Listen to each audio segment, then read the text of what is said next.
안녕하세요. 저는 30대 초반의 여자입니다. 지금 결혼한 지는 얼마 되지 않은 새댁이고요. 사연을 늘 즐겨 듣던 중에 이렇게 제 사연을 직접 보내게 될 줄은 꿈에도 몰랐네요. 참, 마음감이 교차하는 기분입니다. 저의 고향은 경상남도에 위치한 작은 도시입니다. 거기서 태어나고 자랐으며 성인이 되고 대학생이 되었어도 인근에 위치한 도시로 진학하는 바람에 집에서 독립을 하지 않고 통학을 했죠. 말 그대로 고향 땅을 단 한 번도 제대로 떠나본 적이 없었습니다. 수학여행 때만 빼고 말이죠. 이곳은 완전히 제가 아는 세상의 전부였어요. 또 오랜 친구들부터 시작해서 이웃 어른들까지 모두도 알고 지낸 지가 태어났을 때부터인지라 애정도 가득한 곳입니다. 제 친구들은 드라마나 뉴스에 나오는 대도시인 서울을 보며 늘 가고 싶다며 동경을 하고 서울여의 대학 진학을 입에 달고 살았어요. 그 중에 욕심 있고 공부도 잘하던 친구들은 정말로 대학을 서울로 진학하면서 독립을 하러 상경을 했고요. 하지만 전 또래 친구들과는 달리 서울에 딱히 가보고 싶다거나 동경하는 마음도 들지 않았었습니다. 의욕도 없어서 서울에 있는 대학은커녕 그냥 여차저차 되는 대로 공부를 하곤 인근 지방대학으로 진학을 했고요. 그럼에도 불행하고 뭔가 뒤처진다는 느낌은 단 하나도 들지 않은 채 안정적이고 곁에 늘 있어줄 가족이 가까이 있다는 것과 그런 가족들의 곁에서 살며 늘 살았던 대로 평범하게 이 도시 주변을 어슬렁거리며 사는 게 제 삶의 무척이나 만족도가 높았었어요. 지금 생각해보면 저한테 딱히 필요하다고 느껴지는 것이 없었기 때문에 다른 무언가에 대해 동경이나 갈망을 하려는 마음 또한 없었던 것 같아요. 그렇게 살던 저는 대학을 졸업하고 친정집 근처에 있는 한 작은 회사에서 일을 좀 배워보겠다고 취직을 했습니다. 단순한 알바를 제외하고는 제게 첫 직장이라 불리울 만한 일자리였는데요. 사실 그곳은 어릴 적부터 제가 잘 알던 아저씨가 하는 작은 사업체였는데 저희 아버지랑도 형제처럼 친하게 지내는 분이셨어요. 쉽게 말하면 낙하산이라 할 수도 있지만 엄밀히 말하면 어른들이나 주변 사람들과 대화를 잘 나누고 유머러스한 저를 눈여겨본 사장님이 꼭 자기 사무실에서 고객 상담이나 관리를 해달라고 부탁을 하시는 바람에 저도 나쁘지 않은 월급과 복지로 자연스레 이곳으로 취직을 하게 되었습니다. 덕분에 남들은 피통 산다는 취직을 저는 또 저희 동네에서 늘 살던 대로 살다가 취직까지 단번에 해버리며 더더욱 성인이 되어서도 이 고향 땅을 벗어날 수 없는 환경을 만들어버렸죠. 뭐 그럼에도 불구하고 불만은 여전히 하나도 없었고요. 작은 건축사무소라고 불리던 이곳은 말이 사무소지 말 그대로 집을 뜯고 고치고 새로 꾸미거나 만드는 인테리어 전문 업체였습니다. 저는 여기서 고객들을 상담하고 시공 예약까지 갈 수 있도록 회유를 하거나 고객을 끌어들이는 일을 맡았었는데요. 완전히 사무실 안에서 고객들을 통틀어 관리하고 있었기 때문에 사무실의 매출은 거의 현장을 뛰는 사장님과 다른 직원들의 노고를 제외하곤 제가 하는 만큼에 달렸다고 할 수 있었습니다. 얼마나 제가 고객들을 데려오고 시공 예약까지 이끌어내는지에 따라 그달의 매출이 달라졌어요. 나름 일을 해보니 점점 의욕이 생기고 다 같이 돈 잘 벌면 또 좋은 게 아니겠냐며 으쌰으쌰 해보려는 마음이 들곤 해서 정말 열심히 일했죠. 누구보다 고객의 말과 취향 등을 가장 먼저 듣고 파악할 수 있는 자리였기에 사교적이었던 저의 성격과도 잘 맞는 직업이라 생각을 했어요. 그러다 보니 규모가 보통 정도였는데 점점 제가 입사 후 해를 거듭할수록 규모가 커지기 시작했어요. 일하면 남는 시간에도 가게 일을 도와보겠다며 남들도 다 한다는 괜히 인터넷 블로그도 만들어보고 SNS 채널도 만들어서 시공 현장을 따라다니며 사진을 찍고 포샵을 하고 올리는 것까지도 제가 다 책임을 지고 했죠. 그러다 보니 점점 저희 업체를 팔로우하는 사람들의 수도 기하급수적으로 늘어났고 몇 번 인테리어로 유명한 채널에 소개가 되기도 했는데 그때마다 거의 몇천 명씩 팔로우하는 사람의 수가 증가했어요.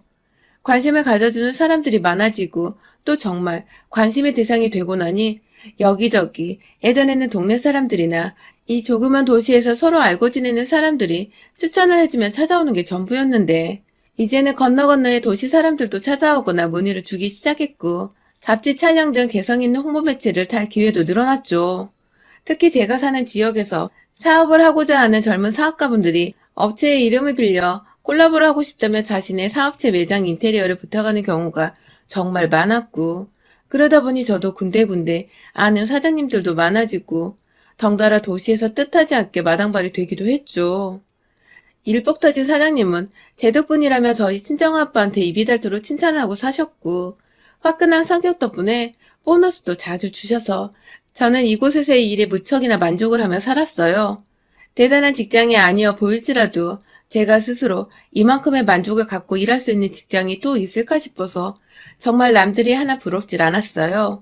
그렇게 열심히 일만 하고 친구들과 먹고 싶은 거 사고 싶은 것도 마음껏 사고 또 간간히 연애도 해보면서 30이 될 때까지 평범하게 고향 땅 안에서 살았는데요. 그러다 정말 인연처럼 나타난 남편을 만나게 되었어요. 경남 토박이인저를 처음으로 이곳 밖으로 나가 서울에서 살고 싶다라고 생각하게 만든 서울에서 온 남자였던 우리 남편. 정말 사람이 진국이어서 제가 완전히 푹 빠져 있었죠. 현재 안주를 하며 살았는데도 이런 평온함을 완전히 깨트려서라도 함께 살아보고 싶다는 생각이 들게 만드는 사람이었어요. 이런 남편과는 마찬가지로 일을 하면서 만나게 되었는데요. 전국에서 유명하다는 인테리어 업체들을 다 돌아보며 자신의 마음에 드는 가게를 만들어줄 만능 업체를 찾아다니는 게 나름의 취미생활이라 여겼던 우리 남편은 그때도 인근 부산에서 거래처와 미팅이 있어 서울에서 먼 길을 떠나왔다가 그냥 이곳저곳 근처 도심들을 구경하며 인테리어 매장들을 돌아보고 다니던 중이었어요. 그러다 어느 잡지에서 봤는지 친히 저희 가게까지 찾아오게 되었는데 둘이서 상담을 하고 상담을 받기는커녕 대화를 좀 나누다 서로 첫눈에 반해버리고 말았었죠. 눈에 하트가 가득 담겨서 좋아 죽겠는 표정을 숨기지 못했던 그날의 남편의 표정은 아직도 제가 정말 잊을 수가 없습니다. 그렇게 대화를 나누다가 사투리를 안 쓰는 남편이 서울 사람인 것도 알았고 그러다 보니 이 사람이 살아온 배경이 그곳이 궁금해졌어요. 그렇게 짧은 만남이었지만 꾸준히 연락을 하고 지내오다가 남편이 먼저 제가 사는 곳으로 차를 타거나 혹은 KTX를 타고 내려와 데이트 신청을 하기 시작했고 그렇게 저희는 연락만 하다가 데이트까지 이어지며 결국 서울과 지방 도시 간의 장거리 연애를 시작하게 되었습니다. 제 인생 첫 타지 남자였고 장거리 연애였죠. 서로의 얼굴을 보고 싶을 땐 못 본다는 것은 정말 고역이었어요. 그럴 때면 서로 하루 종일 핸드폰을 붙잡고 대화를 하거나 영상통화를 하며 밤새도록 시간을 보내곤 했죠. 그리고 주말이 되면 어김없이 저를 보러 와주던 이 남자의 정성을 저는 무려 1년이나 지켜봤답니다. 정말이지 늘 한결같았고 먼 길 찾아 절 보러 와주는 이 사람의 모습이 너무너무 고맙고 또 한편으로 미안하기도 했어요. 늘 남편이 먼 길을 보러 와주는 사람이었으니까요. 하다 저희 동네 근처에 전셋집까지 얻어서 살림을 차린 남편은 왔다 갔다 하면서 제게 애정을 보여줬고 그런 남편의 모습을 보며 저도 연애 때부터 가끔씩 서울에 올라가 남편을 깜짝 놀래켜주거나 남편과 데이트를 하며 시간을 보내기도 했어요. 그러다가 자연스레 서로의 가족들에게도 서로를 인사시켜주며 곧 결혼하고 싶은 사람이란 걸 밝히게 되었죠. 저희 부모님과는 워낙 저희 고향으로 올 때마다 데리고 갈 곳이 없어서 제가 동네 카페 여기저기를 돌며 데이트를 했는데 그 바람에 아는 아저씨를 만나고 아는 아줌마를 만나고 그러다 소문이 금세 퍼져서 진작부터 인사를 나누고 알던 사이였어요. 연애 1년 차에는 남편이 먼저 저희 부모님의 안부를 묻고 함께 놀러 가자고 조를 정도로 죽이 맞아 잘 지내고 있고요. 하지만 저 같은 경우는 사업을 하는 남편과는 달리 어쩌다 남편을 보러 서울에 올라가도 월요일에 다시 출근을 해야 했기 때문에 1박 2일로 잠시 머물다 오는 게 전부였어요. 남편의 가족들을 만나기는커녕 둘이서 함께 있을 시간이 부족해서 늘 다음으로 미루게 되었었죠. 남편도 그것에 대해서 딱히 불만은 없었고요. 자기를 놀래켜주려고 애써 서울에 와준 걸 알기에 오히려 더 고마워하는 편이었죠. 그렇게 저는 남편 따라 서울 구경도 처음 해봤고 남편으로 인해 서울 남자도 처음 만나봤고 결국 결혼을 하고 싶은 사람으로도 서울 남자의 남편을 콕 찍어보게 되었는데요. 둘이서 결혼을 하겠다는 결심을 하고 난 후 처음으로 서울에 올라가 남편의 부모님께 인사를 드리고 약속을 잡았죠. 그렇게 약속을 잡고 서울 갔던 그날 시부모님을 처음 뵙던 그날은 정말 잊을 수가 없습니다. 제 결혼에 있어서 가장 큰 장애물이었던 우리 시어머니를 처음 마주했던 날이었으니까요. 있는 게 오히려 이상하죠. 서울에 KTX를 타고 토요일 이른 오전에 도착을 했어요. 역으로 마중 나온 남편의 차를 타고는 늘 숙소로 예약하는 호텔로 갔습니다. 제가 돈을 막 물 흐르듯 쓰는 편은 아니었지만 대학 졸업 후 월급 받으면 저축도 곧잘 했고 보너스도 잘 받아왔기에 쓰고 싶을 때는 돈을 좀 팍팍 쓰는 편이에요. 서울에서 남편을 만날 때에는 늘 좋은 곳에서 좋은 기분 내면서 힐링받으며 남편과 좋은 시간을 보내고 싶었기에 좋아라 하는 호텔 브랜드로만 찾아서 예약을 했죠.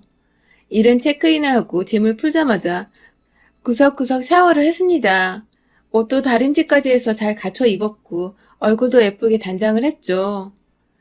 시부모님을 만나러 가는 길이었으니까요. 그리고는 바로 옆에 있던 롯데백화점에 가서 시부모님 드릴 작은 선물도 준비했습니다. 도무지 뭘 준비해야 할지 몰라서 남편과 함께 상의를 하고는 어르신들이니까 몸에 좋을 홍삼 세트와 함께 곁들여 드실 고급 한가 세트를 준비했어요. 제 딴에는 정말 남편과 머리를 맞대고 진지하게 고민해서 골랐던 것이었습니다. 그런데 잔뜩 긴장하고 설레어 찾아간 시댁의 분위기는 제가 생각했던 것과는 아주 달랐어요. 기껏 선물을 챙겨간 제 손이 민망해진 만큼 저를 환영하지 않으셨던 시부모님의 표정은 참 냉담했어요. 그걸 전 다 느낄 수 있었고요. 분위기를 보아하니 시부모님은 남편이 저를 만나러 오던 것에 대해 알고 계셨을 텐데 반대를 하셨던 것 같았어요. 하긴 제가 생각해도 지방에서 지방대 나와 조그만 회사에서 일하는 멋모르는 애를 며느리로 뜬금없이 맞이하겠다고 서울까지 불러와야 하는 게 탐탁지 않을 수도 있겠다 싶더군요. 하도 오랜 시간 일하는 회사에서 고객들을 상대하고 상담하는 일을 맡다 보니 조금만 대화를 해봐도 시부모님의 저를 향한 마음을 약간의 눈치를 챌 수 있었습니다. 일할 땐 그리 좋더니 눈치 빠른 게 이럴 땐 상처가 돼서 씁쓸했죠. 아무튼 저는 별다른 티를 내지 않고 아무것도 모르는 철없는 예비 며느리로 빙의해서 최대한 빙고 웃음을 지어 보이며 시부모님 비위를 맞춰드리려 했죠. 이왕이면 옷도 좋고 액세서리도 좋고 요즘 좋은 거 참 많은데 홍삼에 한 거 사왔다며 제가 그닥 센스 있는 요즘 애가 아닌가 보다며 시어머니가 직설적으로 무안을 주기도 하셨지만 전 다 상관없었어요. 남편과의 결혼 승낙을 받는 게 우선이었으니까요. 점점 제가 사투리 섞인 말투로 노력하고 진땀 빼는 모습을 보이자 귀여우신지 안쓰러운지 애초롭게 바라봐 주시는 시아버지의 표정을 보니 점점 저한테 호감을 느끼시는 것 같아서 시어머니 한 명만 설득하면 된다는 것도 나름의 위안이 되었어요. 평생을 환대까지는 아니어도 미운털 박혀 산 적이 없었는데 누군가로부터 환영받지 못하고 있는 그 상황이 꽤나 힘들었습니다. 마음 좀 돌려보겠다고 전에는 어쩌다 가던 서울을 정말 거의 매 주말마다 찾아 나서서는 시어머니 옆에서 아양을 떨어보곤 했어요.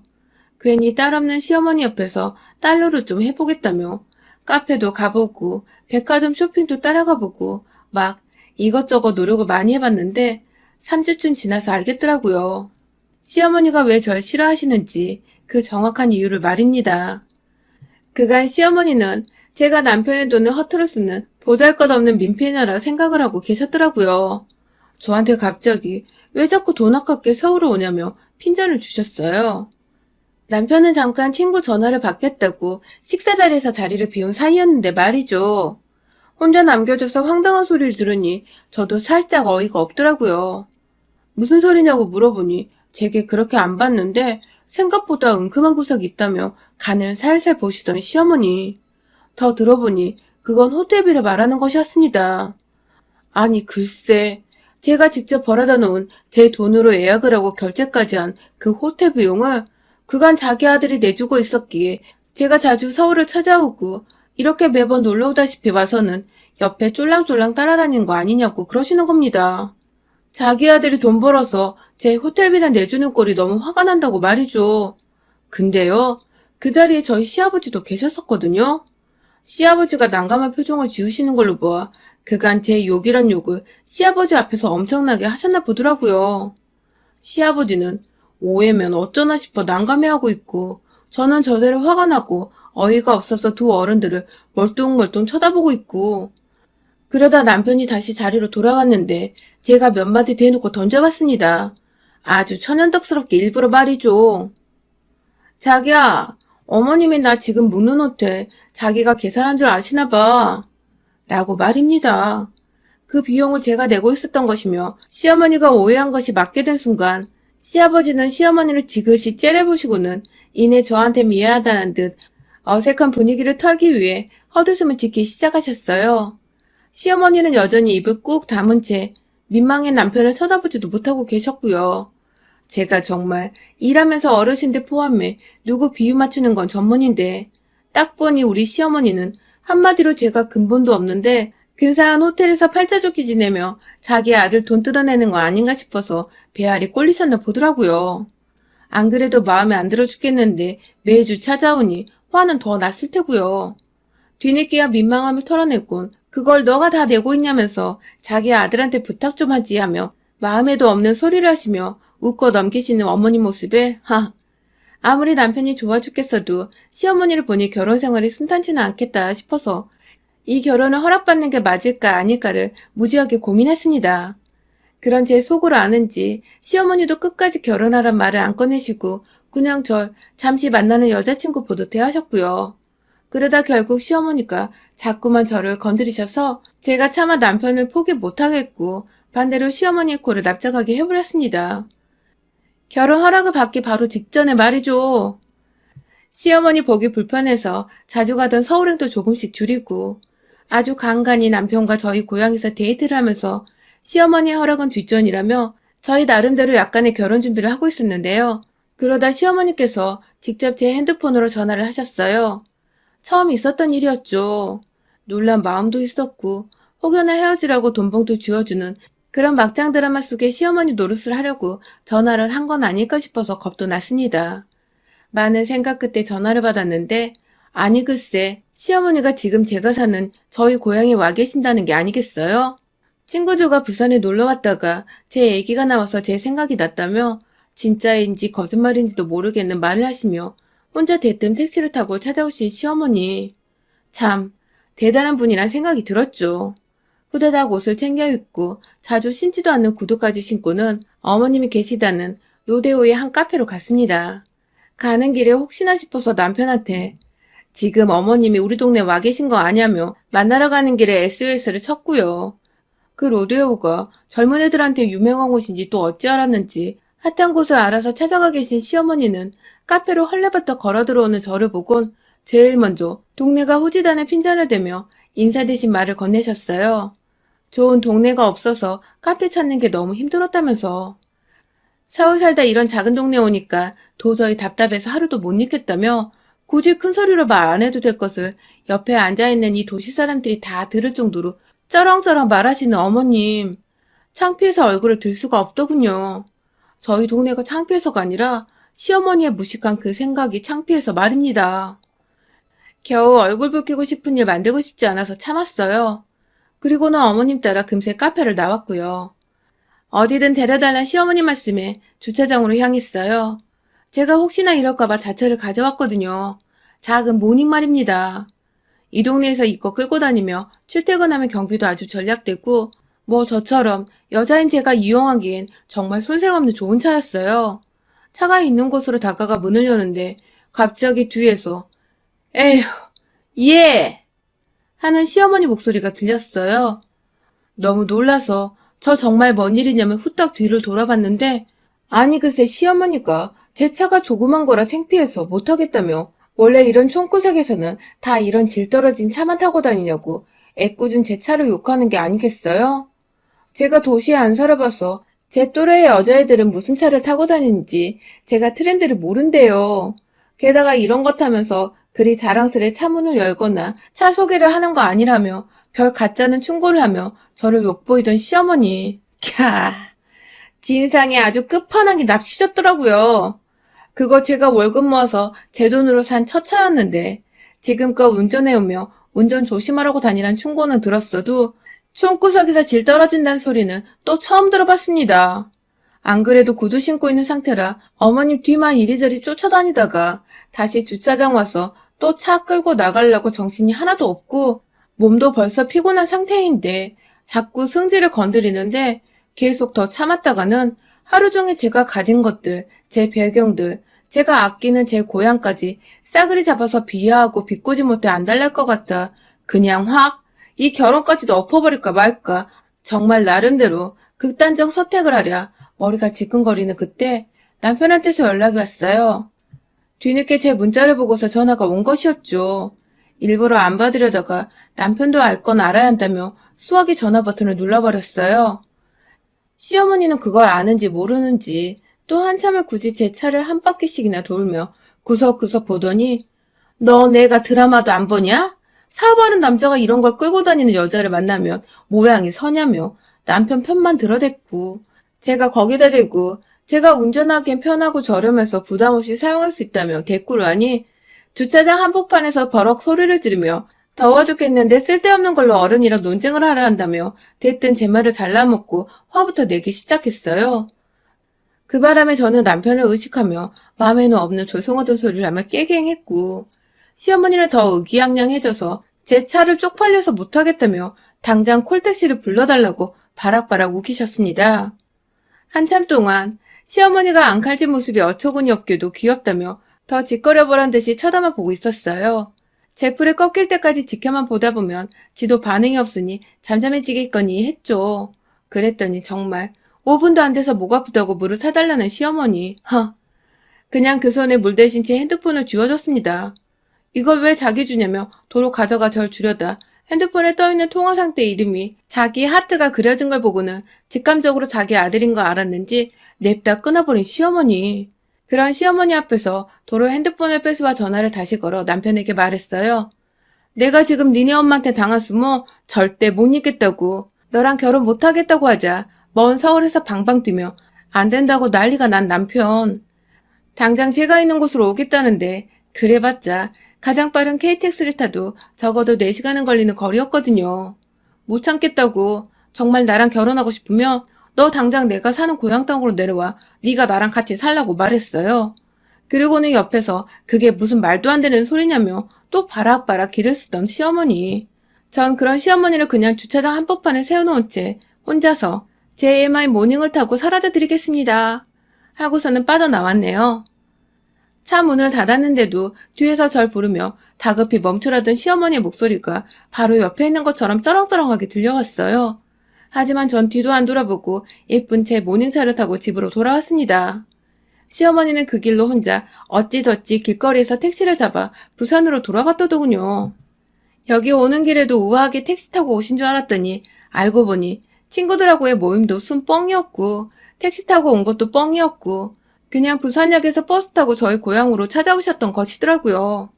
버스 타고 오면서 본 로데오 거리를 기억해놨다가 혼자 또 허세 부린다고 나름 번화가 같은 곳에 가서는 서울하고 지방 타령을 해대며 저를 살살 약올리셨던 것이고요. 그렇게 돌아가선 남편과 한참을 다퉜는지 이 모자는 결국 남편이 저 좋아 죽겠다며 저 따라 제가 사는 고향으로 이사오게 되며 완전히 싸움이 종료되었습니다. 그렇게 총구석이라 무시하던 곳으로 아들이 살겠다고 이사를 하니 속이 뒤집어진 시어머니는 몇 날 며칠을 머리에 흰 두건을 쓰고 혼자 시위를 하겠다고 몸져 누워있었지만 끝내 남편이나 저나 신혼의 즐거움으로 시어머니를 까마득히 잊은 채 결혼 생활을 즐긴다고 시댁은 근처도 찾질 않았고요. 그 바람에 어머님도 거의 포기하다시피 지금은 체념하고 아들 없는 척 살고 있다 하네요. 물론 간간히 저한테 연락 와서 남편 밥 잘 챙겨주라는 시덥지 않은 어머니 노릇을 하고 있는데 아직 정식으로 미안하단 말을 안 하셨기에 무지막지하게 문자는 씹어대고 있는 중입니다. 그 바람에 또 제가 문자 답장이 없다며 시아버지고 남편이고 여기저기 자기 편 좀 들어달라고 떼를 썼고 제가 한 번만 더 그런 문자 보내면 어머님 귀한 아들이 이 총구석에서 식옷밥도 제대로 못 먹고 살 줄 알라며 유치한 협박을 하자 바짝 또 쪼르셔서는 아무 말씀도 없으시네요. 하마터면 빈정상하게 하는 성질 더러운 시어머니 때문에 제 결혼이 날아갈 뻔했는데 반대로 시어머니를 날려버리고 남편을 제 옆으로 데려온 덕에 괜찮은 신혼생활을 보내는 중이네요. 아마 두고두고 잘한 일이라고 흐뭇해할 것 같아요. 여러분의 생각은 댓글로 남겨주세요. 오늘도 시청해주셔서 정말 감사합니다.